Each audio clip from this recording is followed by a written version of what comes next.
এই হচ্ছে ম্যাথ দ্বিতীয় পত্র বিপরীত ত্রিকোণমিতিক ফাংশন। সূত্রগুলো জানবো। Sine inverse x plus cos inverse x সমান লেখা যায় pi by two, sec inverse x plus cosec inverse x সমান লেখা pi by two, tan inverse x plus cot inverse x সমান লেখা পাই বাই টু। এগুলো বিভিন্ন ভার্সিটি অ্যাডমিশনে আসছে। এই প্রশ্নগুলো আমরা দেখব। আমরা যদি খুঁজি তাহলে দেখা যাচ্ছে যে একটা প্রবলেম আমরা দেখি। প্রবলেম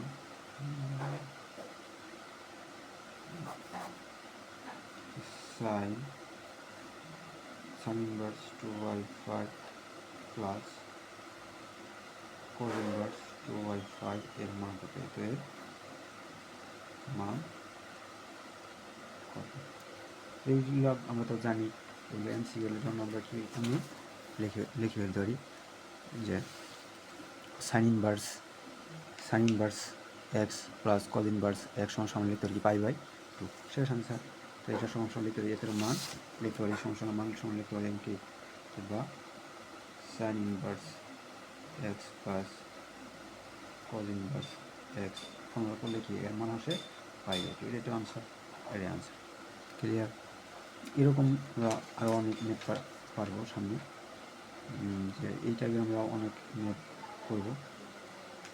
তারপরে আমাদের ম্যাথগুলো বের করতে পারো।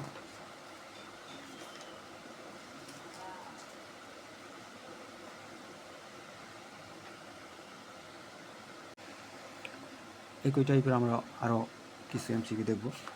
দেওয়া আছে cos sine inverse 1/4 plus cos inverse 1/4। আমরা জানি কিছুটার মান যদি সমান হয়, sine inverse x plus cos inverse x থাকলে লিখতে হবে পাই বাই টু।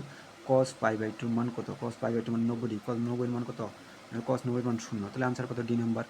কীভাবে কি আমাদের সাইন 2 ইন্টু 2 নম্বর প্রশ্নটা 2 into sign inverse x plus cos inverse x. আমরা জানি sign inverse x plus cos inverse x সমান পাই বাই টু। টু কারা সাইন 180 মান কত? সাইন 180 মান যাতাই করবো, তো সাইন 180 মান 0, তাহলে আনসার কত? 0। সেরকম আমি করতে পারবো না। এই টেবিলে যতগুলো ম্যাথ আছে আমরা সবগুলো ম্যাথ করতে